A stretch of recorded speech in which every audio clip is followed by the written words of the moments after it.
अच्छा, ये सवाल भेजा है भाई साहब ने कि मियाँ साहब खामोश क्यों हैं और जिमनी इलेक्शन क्यों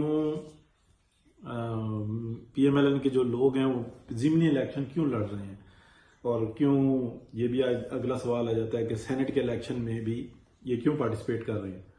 अच्छा, एक बात तो ये जहन में रखें कि मियाँ साहब बिल्कुल भी खामोश नहीं है। मियाँ साहब दिन रात इस चीज़ पे वर्क करते हैं, इस चीज़ को देखते हैं कि इतनी बड़ी जो जंग है जो पाकिस्तान की अवाम की खुशहाली के लिए है और पाकिस्तान के बेहतर मुस्तकबिल के लिए है, तो एक एक चीज़ को कैलकुलेट कर रहे हैं।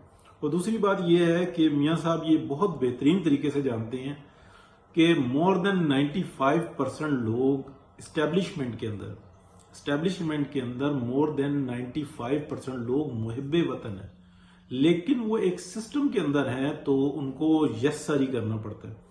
अब ये जो स्टैब्लिशमेंट है इनमें सियासतदान भी हैं, इसमें ब्यूरोक्रेट्स भी हैं, इसके अंदर जजेस भी हैं, फिर आपको पता है कि इसमें अफसरान भी हैं। तो मियाँ साहब हर चीज पर नजर रखे हुए हैं, 3 टाइम प्राइम मिनिस्टर हैं और इतना बड़ा जो इंसान है उन्होंने वॉर को वो हैंडल कर रहे हैं।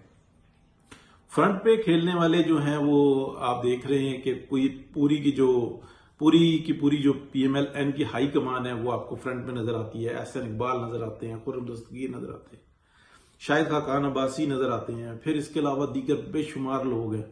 फिर इन सब के आगे जो क्राउड पुलर हैं, जो रब ताला की एक रहमत होती है किसी के ऊपर भी होती है, तो वो मरियम नवाज शरीफ नजर आती हैं जो उनकी बेटी भी हैं और उनका सबसे बड़ा सासा भी है।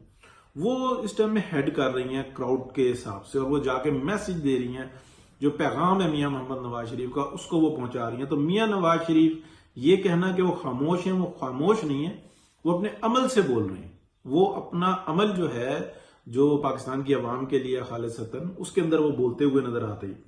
अब बात आ जाती है कि जिमनी इलेक्शन क्यों लड़ रहे हैं और सेनेट का इलेक्शन जो ना उसके अंदर क्यों। जिमनी इलेक्शन हो सकता है कि ना हो, इससे पहले जो ना ये सारे मामला हो जाए, लेकिन हो सकता है कि हो 1% चांस या 5% चांस इस चीज के रखें, तो इनको ग्राउंड किसी जगह पे भी नहीं खाली देना। और दूसरी बात यह है कि जिससे मुकाबला है ना वो सानिया साहिवाल में वारदात डालते हैं। बच्ची एक बच जाती है 12-13 साल की, उसको नीचे उतार के पूछते हैं कि क्या हुआ था, तो वो सारे बयान बिल्कुल दुरुस्त देती है, तो उसको वापस बिठाते हैं और फिर गोलियां मारते हैं। उनमें कोई तकलीफ, कोई दर्द, कोई एहसास नाम की चीज नहीं है, आप समझ गए। और फिर उस चीज को मद्देनजर रखते हुए और तारीख को मद्देनजर रखते हुए इन सारी चीजों को कैलकुलेट करते हुए कि मार्शल्ला और दूसरे और अदालती फैसले, इन तमाम चीजों को मद्देनजर रखते हुए ये बात सोची गई है कि मैदान किसी सूरत में नहीं छोड़ना। कि अगर लेट सपोज पीपल्स पार्टी की, पीएमएलएन की, जेयूआई की और दीगर जमातों की बहुत अक्सरियत मौजूद है, बड़े पैमाने पर जो है ना ये सेनेटर्स जो है ना अपने मुंतखब करवा सकते हैं, और अगर ये खुदा न खास्ता पार्टिसिपेट ना करें तो तमाम सीटें जो है ना वो चली जाएंगी पीटीआई को।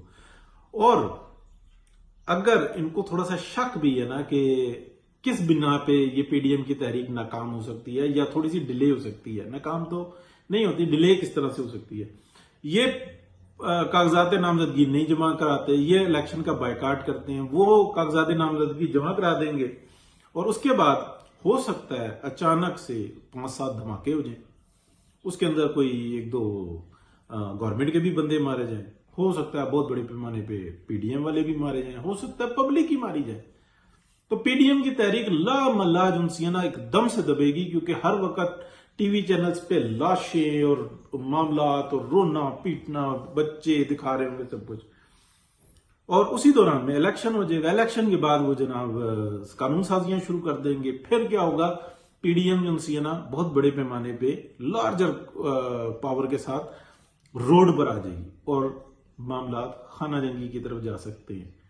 तो देखें, सब बंद गली में है, तो इस बात का ख्याल रखना चाहिए कि इस बंद गली से बाहर निकलना है और पाकिस्तान की अवाम को बाहर निकालना है। ये जिम्मेदारी है 3 टाइम प्राइम मिनिस्टर की और पाकिस्तान के जमहूरी ताकतों की। तो वो उस चीज को, हर चीज को मद्देनजर रखे हुए हैं। लिहाजा आप समझ लें कि ये इस टाइम में जितने इकदाम हो रहे हैं ये बहुत ज्यादा जरूरी हैं। और आपके दोनों सवालों का जवाब ये है कि मियां नवाज शरीफ एक एक चीज पर नजर रखे हुए हैं, बिल्कुल खामोश नहीं है। जैसे जज का फैसला बोलता है ना, जबान से नहीं बोलता। साकिब निसार जबान से शोर मचाता था और फैसले जो उनसे थे ना वो कानून की ऐसी तैसी फेर के रख देता था, लेकिन मियां नवाज शरीफ का अमल बोल रहा है। ज़िमनी इलेक्शन में जाना इसलिए जरूरी है, और ये एक तरफ से नहीं, ये बहुत सारी तरफ से ये राय आ गई थी कि इस अमल को जारी रखना जरूरी है। बहरहाल उम्मीद यही है कि अगर मैदान छोड़ने की बात अब ये खत्म हो चुकी हुई है कि मैदान किसी सूरत में नहीं छोड़ेंगे, तो वो चांस कि जो लेना चाह रहे थे वो जो ओपोनेंट है उसके पास अब वो रहा नहीं है। बाकी इंशाल्लाह ये ना ज़िमनी इलेक्शन होगा और ना ये सेनेट के इलेक्शन की बात होगी, ये अगली ही असम्बलियां सेनेट का इलेक्शन में पार्टिसिपेट करेंगी। बहुत शुक्रिया जी।